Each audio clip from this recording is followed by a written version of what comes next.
Bonjour à Madame Véronique Djipro. Monsieur, bonjour. Alors, je rappelle que vous êtes candidate pour le compte de l'Organisation des femmes du FPI. Exactement. Déjà, vous avez officiellement lancé votre campagne du côté de Dabou, c'était le samedi dernier. Oui. Comment ça va sur le Ça terrain? s'est très bien passé. J'ai été impressionnée de voir les sœurs, surtout la chefferie et les servants de Dieu qui ont décidé de m'accompagner partout. Surtout les servants de Dieu qui m'accompagnent partout. La présence des chefs m'ont fait énormément de bien. Parce que ce jour-là, ils m'ont donné leur bénédiction. Ils ont terminé les phrases en disant « Va et rencontre-nous la gloire ». Alors, dans votre programme d'activité, vous avez 4 points. Aujourd'hui, on va parler de la cohésion, qui est le premier point de votre programme d'activité. Expliquez-nous un peu ce que vous entendez par cohésion au sein du FPI. La cohésion, c'est d'abord l'amour. Là où il n'y a pas l'amour, rien ne peut prospérer. La cohésion incarne le respect, la réconciliation. Parce que dans un parti politique, quand il n'y a pas de cohésion, on ne peut pas accéder au pouvoir d'État. Ça sera très difficile. On dit souvent que c'est l'union qui fait la force. C'est quand on est unis qu'on devient plus fort. Quand on est seul, on peut avancer. Mais quand on est unis, on va plus loin. Donc c'est dans ce cadre-là, moi, je vais beaucoup mettre l'accent sur la cohésion sociale au sein de notre parti. Est-ce que ça veut dire qu'actuellement, le climat au sein du parti n'est pas très bon? Oui, on ne peut pas le cacher, parce qu'on ne peut pas cacher le soleil avec la main. Et au sein du parti, il y a vraiment un problème. Mais je pense que c'est un problème qui peut se régler. Là où il y a les êtres humains, il y a toujours des petits problèmes.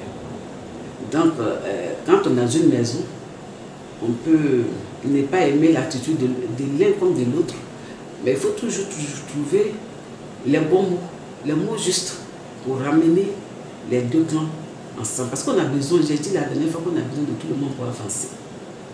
Alors, pour cette cohésion, quel rôle l'OFPI que vous prévoyez diriger si demain vous êtes la présidente de l'OFPI, quel est le rôle que l'OFPI peut jouer pour ramener cette cohésion?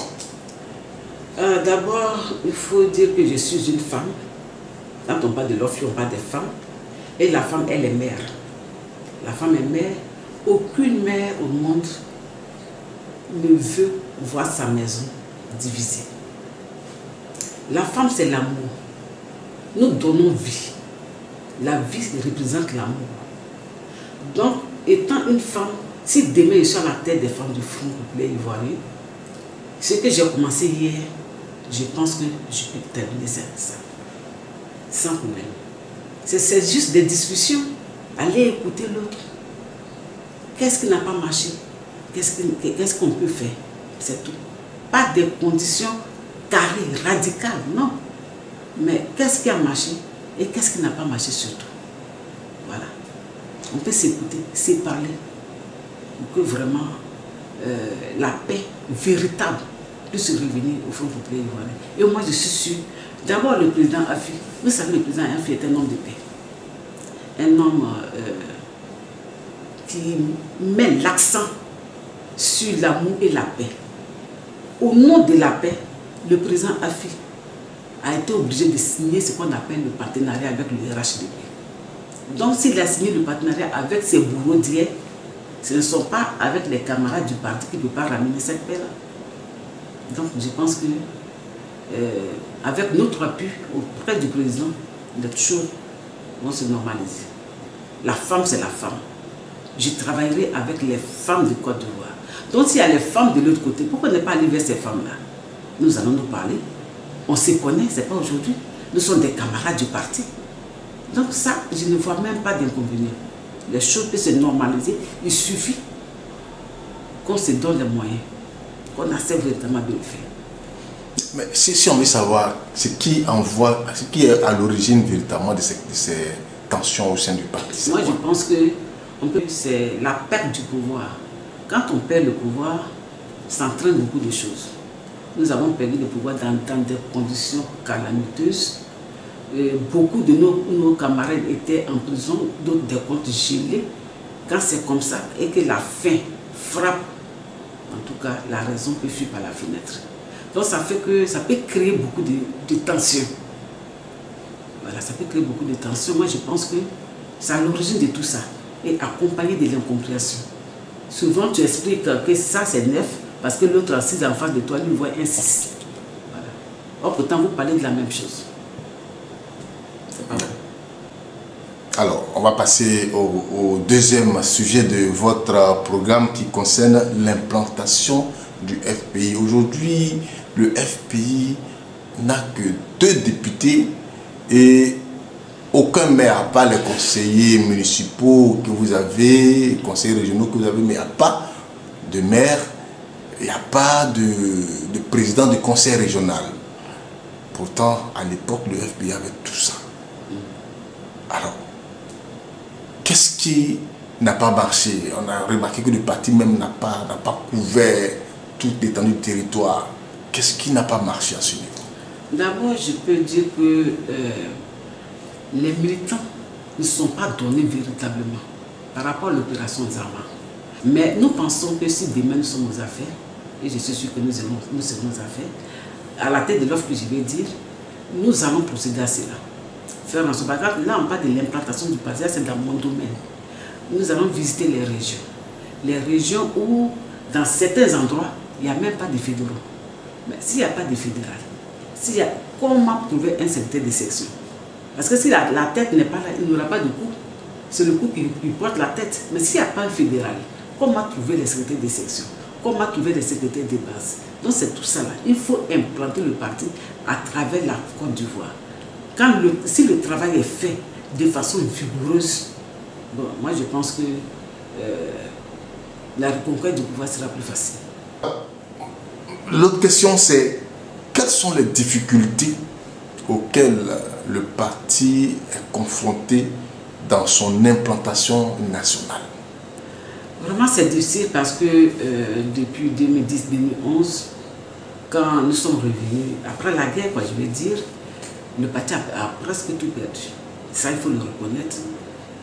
C'est difficile, les gens étaient un peu découragés parce que d'autres ont perdu leurs parents, d'autres sont en prison. Donc quand tu vas sur le terrain, déjà il y a la peur qui est là. Mais au-delà de la peur, il y a le manque. Il y a un manque de volonté. Ça, il faut le dire. Voilà. On peut pas, je ne vais pas mettre l'accent sur les finances, mais si la volonté y est, tout peut être accompagné. Quoi. Et donc, c'est cette volonté-là que vous allez souffler dans les cœurs des militants. Évidemment, c'est-à-dire, moi, j'aime apporter la joie. Quand je suis, c'est que j'aime apporter la joie quand je suis quelque part. Par exemple, je me déplace, je vais dans une ville comme Tabou, je raconte le SIA de Tabou, ou bien le VP chargé de la région. Je vais chercher à rentrer en contact avec les responsables OFPI, mais en même temps avec les responsables, les fédéraux, les SN et autres. Mais quand ils vont me voir, nous allons échanger comme des frères et sœurs, comme des camarades. Voilà. Mais au-delà, après ça, on peut aller sur le terrain tranquillement pour travailler. Mais si on ne le fait pas, on reste à Abidjan. On prend le téléphone pour appeler, pour dire, ah, Kouadio, tu es où? Je veux que tu ailles ici pour faire cela. Ça ne pourra pas marcher. Là, ça ne peut pas marcher. Et c'est ça que nous faisons.